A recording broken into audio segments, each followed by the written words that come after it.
ಹೌದು, ಈಗ ನಮಗೆ ಅಧಿಕೃತವಾಗಿ ಇನ್ನೂ ಘೋಷಣೆ ಆಗದೆ ಇರೋದ್ರಿಂದ, ಯಾಕೆಂದರೆ BJP ಮತ್ತು JDS ಮೈತ್ರಿ ಅಭ್ಯರ್ಥಿ ಅಧಿಕೃತವಾಗಿ ಘೋಷಣೆ ಆಗದೆ ಇರೋದ್ರಿಂದ ನಾವು ಒಂದು ಆಶಾಭಾವನೆ ಇದೆ ನಮಗೆ ಈಗ ನಮ್ಮ ನಾಯಕಿಯಾದಂಥ ಸುಮಲತಾ ಅಂಬರೀಷ್ ಅವರು ಕೂಡ ಮೋದಿಯವ್ರನ್ನ ಭೇಟಿ ಮಾಡಿದ್ದಾರೆ, ಹಾಗೆ JP ನಡ್ಡಾ ಅವ್ರನ್ನೂ ಕೂಡ ಭೇಟಿ ಮಾಡಿದ್ದಾರೆ, ಮತ್ತು ಅಲ್ಲಿ ಸಂತೋಷ್ ಜಿ ಅವ್ರನ್ನೂ ಭೇಟಿ ಮಾಡಿದ್ದಾರೆ. BJPಯ ಹಲವು ಪ್ರಮುಖರನ್ನ ಭೇಟಿ ಮಾಡಿ ಒಂದು ಜಿಲ್ಲೆಯಲ್ಲಿ BJPಯ ಬೆಳವಣಿಗೆ ಬಗ್ಗೆ ಏನು ಮಾಡಬೇಕು ಅಂತೇಳಿ ಅವರು ಕೂಡ ಚರ್ಚೆ ಮಾಡಿರೋದ್ರಿಂದ ಆ ಚರ್ಚೆ ಫಲಪ್ರದವಾಗಿದೆ ಅಂತ ನಮಗೆಲ್ರಿಗೂ ಕೂಡ ಆಶಾಭಾವನೆ ಇದೆ.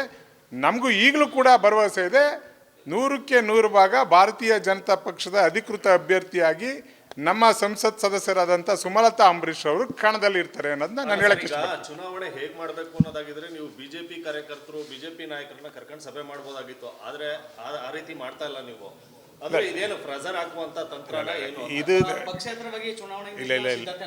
ಇಲ್ಲ. ಈಗ ಪ್ರಥಮವಾಗಿ ಹೇಳ್ತೀನಿ ಕೇಳಿ. ಈಗ ಭಾರತೀಯ ಜನತಾ ಪಕ್ಷದ ಕಾರ್ಯಕರ್ತರನ್ನ ಮತ್ತು ಭಾರತೀಯ ಜನತಾ ಪಕ್ಷದ ಪ್ರಮುಖ ನಾಯಕರನ್ನ ಇನ್ನೊಂದು ದಿವಸ ಕರೆದು ಸಭೆ ಮಾಡುವಂಥ ಆಲೋಚನೆಯಲ್ಲಿದ್ದೀವಿ.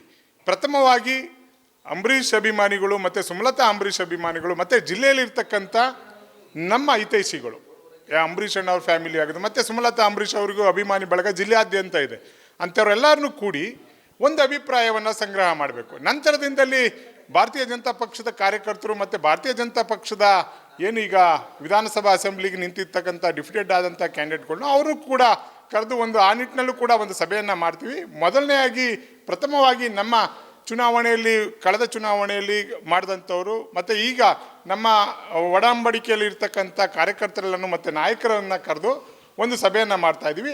ಅವರ ಅಭಿಪ್ರಾಯಗಳನ್ನ ಸಂಗ್ರಹ ಮಾಡಿ ನಂತರ ದಿನಗಳಲ್ಲಿ ಮುಂದಿನ ರಾಜಕೀಯ ನಡೆ ಏನು ಮಾಡಬೇಕು ಅಂತೇಳಿ ತೀರ್ಮಾನವನ್ನು ಮಾಡ್ತೀವಿ. ಹೌದು, ಈಗ ನಮಗೆ ಅಧಿಕೃತವಾಗಿ ಇನ್ನೂ ಘೋಷಣೆ ಆಗದೆ ಇರೋದ್ರಿಂದ, ಯಾಕೆಂದರೆ BJP ಮತ್ತು JDS ಮೈತ್ರಿ ಅಭ್ಯರ್ಥಿ ಅಧಿಕೃತವಾಗಿ ಘೋಷಣೆ ಆಗದೆ ಇರೋದ್ರಿಂದ ನಾವು ಒಂದು ಆಶಾಭಾವನೆ ಇದೆ ನಮಗೆ ಈಗ ನಮ್ಮ ನಾಯಕಿಯಾದಂಥ ಸುಮಲತಾ ಅಂಬರೀಷ್ ಅವರು ಕೂಡ ಮೋದಿಯವ್ರನ್ನ ಭೇಟಿ ಮಾಡಿದ್ದಾರೆ, ಹಾಗೆ JP ನಡ್ಡಾ ಅವ್ರನ್ನೂ ಕೂಡ ಭೇಟಿ ಮಾಡಿದ್ದಾರೆ, ಮತ್ತು ಅಲ್ಲಿ ಸಂತೋಷ್ ಜಿ ಅವ್ರನ್ನೂ ಭೇಟಿ ಮಾಡಿದ್ದಾರೆ. BJPಯ ಹಲವು ಪ್ರಮುಖರನ್ನ ಭೇಟಿ ಮಾಡಿ ಒಂದು ಜಿಲ್ಲೆಯಲ್ಲಿ BJPಯ ಬೆಳವಣಿಗೆ ಬಗ್ಗೆ ಏನು ಮಾಡಬೇಕು ಅಂತೇಳಿ ಅವರು ಕೂಡ ಚರ್ಚೆ ಮಾಡಿರೋದ್ರಿಂದ ಆ ಚರ್ಚೆ ಫಲಪ್ರದವಾಗಿದೆ ಅಂತ ನಮಗೆಲ್ರಿಗೂ ಕೂಡ ಆಶಾಭಾವನೆ ಇದೆ.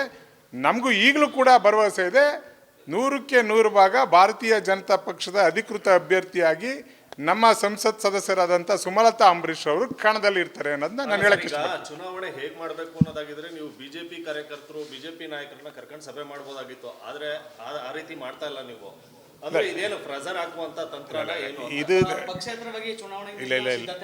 ಇಲ್ಲ. ಈಗ ಪ್ರಥಮವಾಗಿ ಹೇಳ್ತೀನಿ ಕೇಳಿ. ಈಗ ಭಾರತೀಯ ಜನತಾ ಪಕ್ಷದ ಕಾರ್ಯಕರ್ತರನ್ನ ಮತ್ತು ಭಾರತೀಯ ಜನತಾ ಪಕ್ಷದ ಪ್ರಮುಖ ನಾಯಕರನ್ನ ಇನ್ನೊಂದು ದಿವಸ ಕರೆದು ಸಭೆ ಮಾಡುವಂಥ ಆಲೋಚನೆಯಲ್ಲಿದ್ದೀವಿ. ಪ್ರಥಮವಾಗಿ ಅಂಬರೀಷ್ ಅಭಿಮಾನಿಗಳು ಮತ್ತು ಸುಮಲತಾ ಅಂಬರೀಷ್ ಅಭಿಮಾನಿಗಳು ಮತ್ತು ಜಿಲ್ಲೆಯಲ್ಲಿರ್ತಕ್ಕಂಥ ನಮ್ಮ ಹಿತೈಷಿಗಳು, ಅಂಬರೀಷ್ ಅಣ್ಣ ಅವ್ರ ಫ್ಯಾಮಿಲಿ ಆಗೋದು ಮತ್ತು ಸುಮಲತಾ ಅಂಬರೀಷ್ ಅವ್ರಿಗೂ ಅಭಿಮಾನಿ ಬಳಗ ಜಿಲ್ಲೆಯಾದ್ಯಂತ ಇದೆ, ಅಂಥವ್ರೆಲ್ಲರನ್ನೂ ಕೂಡಿ ಒಂದು ಅಭಿಪ್ರಾಯವನ್ನು ಸಂಗ್ರಹ ಮಾಡಬೇಕು. ನಂತರದಿಂದಲೇ ಭಾರತೀಯ ಜನತಾ ಪಕ್ಷದ ಕಾರ್ಯಕರ್ತರು ಮತ್ತು ಭಾರತೀಯ ಜನತಾ ಪಕ್ಷದ ಏನೀಗ ವಿಧಾನಸಭಾ ಅಸೆಂಬ್ಲಿಗೆ ನಿಂತಿರ್ತಕ್ಕಂಥ ಡಿಫಿಟೆಡ್ ಆದಂಥ ಕ್ಯಾಂಡಿಡೇಟ್ಗಳನ್ನ ಅವರು ಕೂಡ ಕರೆದು ಆ ನಿಟ್ಟಿನಲ್ಲೂ ಕೂಡ ಒಂದು ಸಭೆಯನ್ನು ಮಾಡ್ತೀವಿ. ಮೊದಲನೆಯಾಗಿ ಪ್ರಥಮವಾಗಿ ನಮ್ಮ ಚುನಾವಣೆಯಲ್ಲಿ ಕಳೆದ ಚುನಾವಣೆಯಲ್ಲಿ ಮಾಡಿದಂಥವರು ಮತ್ತು ಈಗ ನಮ್ಮ ಒಡಂಬಡಿಕೆಯಲ್ಲಿ ಇರ್ತಕ್ಕಂಥ ಕಾರ್ಯಕರ್ತರೆಲ್ಲನೂ ಮತ್ತು ನಾಯಕರನ್ನು ಕರೆದು ಒಂದು ಸಭೆಯನ್ನು ಮಾಡ್ತಾ ಇದ್ದೀವಿ. ಅವರ ಅಭಿಪ್ರಾಯಗಳನ್ನ ಸಂಗ್ರಹ ಮಾಡಿ ನಂತರ ದಿನಗಳಲ್ಲಿ ಮುಂದಿನ ರಾಜಕೀಯ ನಡೆ ಏನು ಮಾಡಬೇಕು ಅಂತೇಳಿ ತೀರ್ಮಾನವನ್ನು ಮಾಡ್ತೀವಿ. ಅನುಕ್ಷಣದ ಸುದ್ದಿಗಳಿಗಾಗಿ ವಿಸ್ತಾರ ನ್ಯೂಸ್ ಯೂಟ್ಯೂಬ್ ಚಾನೆಲ್ ಸಬ್ಸ್ಕ್ರೈಬ್ ಮಾಡಿ. ಹೊಸ ಸುದ್ದಿಗಳ ನೋಟಿಫಿಕೇಶನ್ಗಾಗಿ ಬೆಲ್ ಐಕಾನ್ ಕ್ಲಿಕ್ ಮಾಡಿ. ಲೇಟೆಸ್ಟ್ ಅಪ್ಡೇಟ್ಸ್ಗಾಗಿ www.vistaranews.com ವೆಬ್ಸೈಟ್ಗೆ ವಿಸಿಟ್ ಮಾಡಿ. ಅಂಗೈಯಲ್ಲೇ ಜಗತ್ತಿನ ಸುದ್ದಿ ತಿಳಿಯಲು ವಿಸ್ತಾರ ನ್ಯೂಸ್ ಕನ್ನಡ ಆಪ್ ಡೌನ್ಲೋಡ್ ಮಾಡಿ.